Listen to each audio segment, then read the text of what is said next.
Hi, my name is Jade, and this is my Mimi. And I'm interviewing her on her Parkinson's diagnosis. Tell me about your original diagnosis and how you found out you had Parkinson's.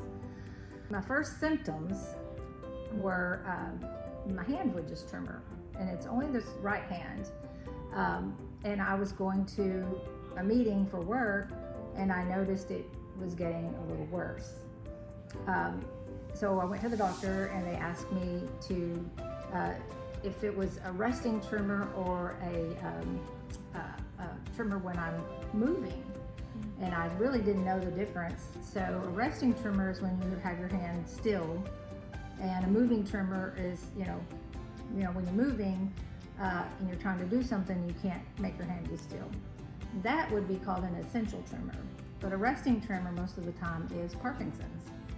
And my doctor said it's probably Parkinson's because we determined it was resting. And he said there's not a lot you can do for it because, you just take medicine and not to worry about it. Well, I decided to go see a movement disorder specialist, and that's when we ran some tests, and she determined it was Parkinson's. So, what kind of tests did they run? Well, it's interesting because there's not a specific test that will diagnose Parkinson's. So there were a couple of things that they did. One was called a DAT scan, and that's where they go and they can look at the way your brain produces dopamine. And the other was just an MRI, so they could just look at images of my brain. And both the DAT scan and MRI, from what they could tell, pointed to the diagnosis, although there were still at the time question marks as to officially diagnosing the Parkinson disease. But the doctor, who was very experienced in the field, said she was about 90-95% sure that it would be Parkinson's, and at this point it was confirmed it is Parkinson's. What medication do you take? Well, I take carbidopa levodopa 4 times a day. I know that's a lot of words, right? Carbidopa levodopa.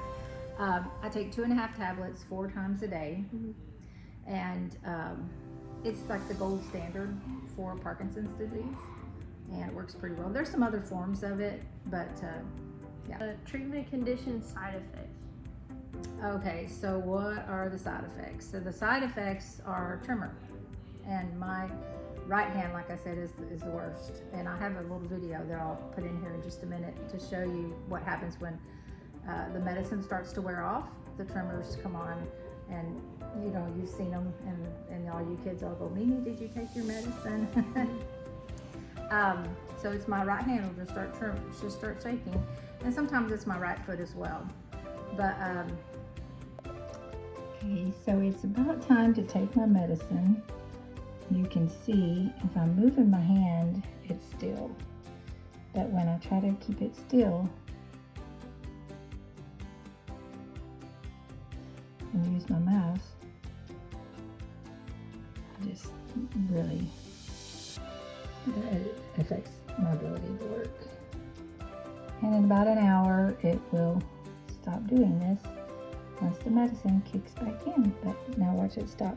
When you move your hand, it stops it. When you have to try to keep it still, it's called a resting tremor. Ugh. Makes me crazy. Yeah, that's the main symptoms. There are other symptoms, and as the disease progresses, they will get worse. So, and some cognitive issues will start to come. Depression is a very big symptom of Parkinson's because your brain is not producing dopamine, and dopamine and serotonin, those are like the happy things for your brain, so it doesn't quite produce that like it should. And then just sometimes just physically you have joint pains, and just because your muscles are tensing, sometimes you'll have muscle pain as well. And that's my symptoms. Other people have others. Dyskinesia is a pretty big symptom. Have you ever seen Michael J. Fox? Have you ever, know who that is? Yeah, I know who it is. Okay, well, he was diagnosed early on, and he has, I don't know if you ever watch him, he'll just jerk every so often. That's also like a side effect of the medication. over a period of time. Fortunately, I don't have it yet. How does it affect like you day to day? I have to pace myself. I can't just go and go and go, but unfortunately, sometimes I do. Yeah. You know that. And then I need proper rest in order to really function well each day. But yeah, day to day is just stress level. I try to keep that at a minimum because stress actually triggers it.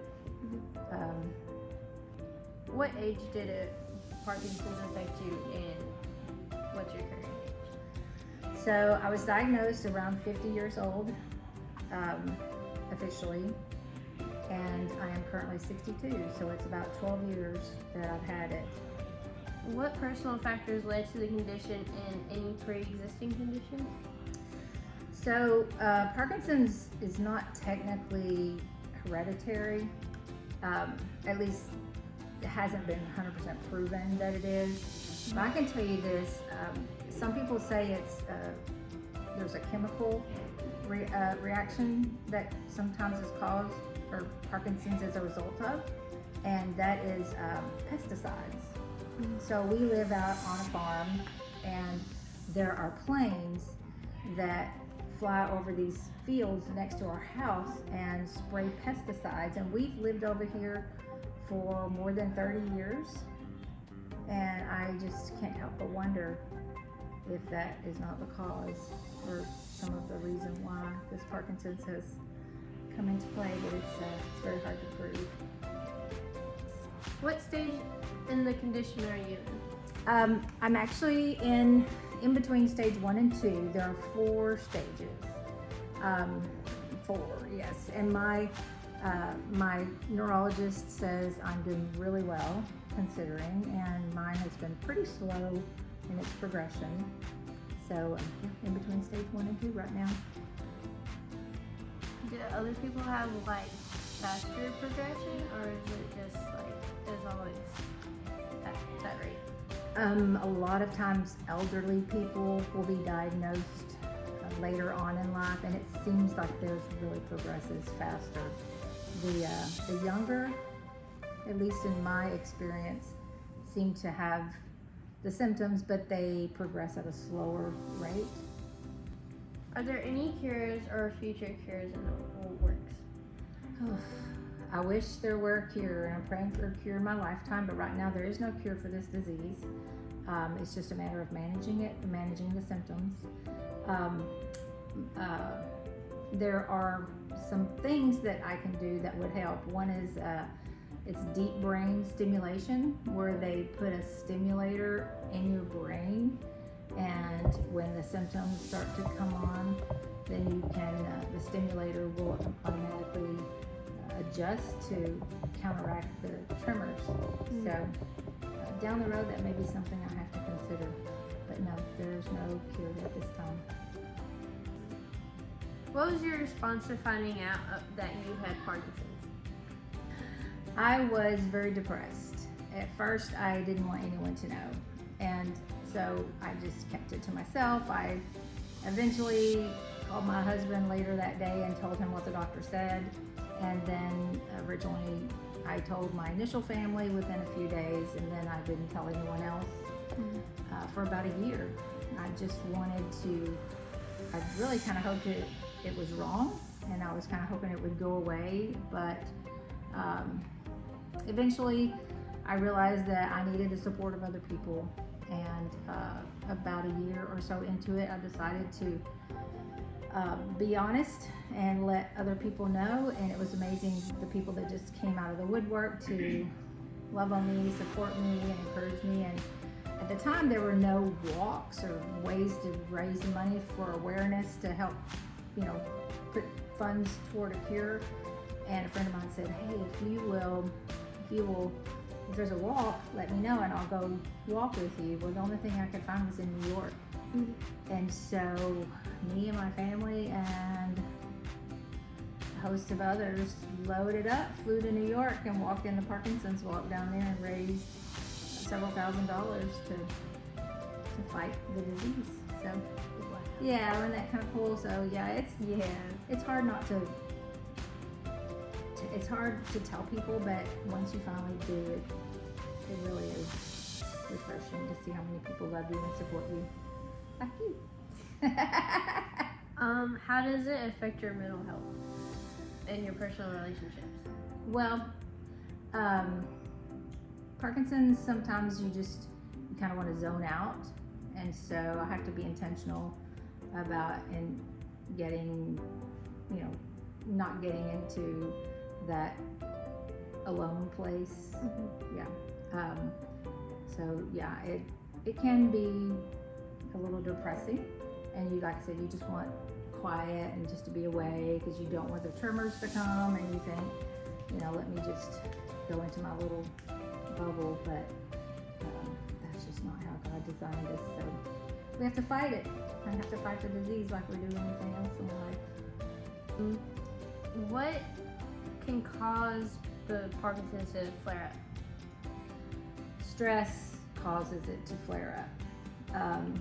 And then if you don't take your medicine, it will, the symptoms will also flare up. So, and then there are certain things that you have to do when you take your medicine, like you have to take drink water with it so that it goes into the stomach, and that the stomach absorbs the medicine so that the medicine can do its job properly. But mainly the things that cause it to flare up are lack of medication treatment, and stress, or just lack of rest. Does it affect your work? Yes, it does. Unfortunately, what happens is, since my right hand is the hand I move the mouse with, my hand is doing pretty good right now because it's been about 2 hours into my medicine, and so it works really good about 2 hours in. About hour 3 is when it starts wearing off.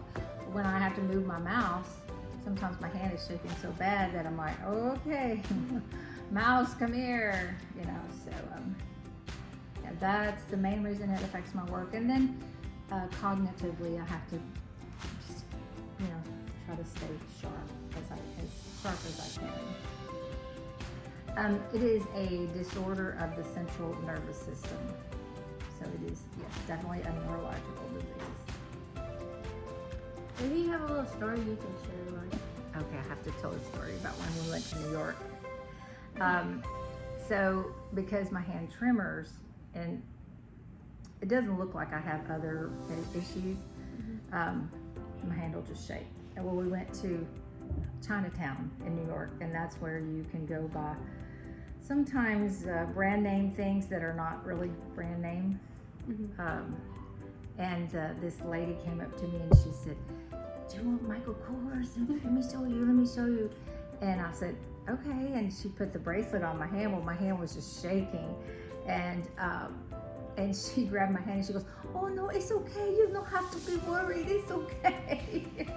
So I didn't know what to say. I'm like, yeah, I have Parkinson's, but she thought I was just scared. Wow. So a lot of times people think because my hand is shaking, I'm scared or nervous. Well, it is just what it is. And you can see the medicine slowly starting to wear off now. I said, and there it goes. It just kind of does its own little thing. If you can see it on the camera or not, you really can't see it too well. But it just kind of shakes on the inside, which is part of what makes the muscles really tense. But watch this. When I start moving, it stops. When I'm still, it comes back. It's the craziest thing. So just do this while Yeah. But just to hold the mouse, you have to hold it still, right? And then you just kind of, but then when you hold it still, that's crazy.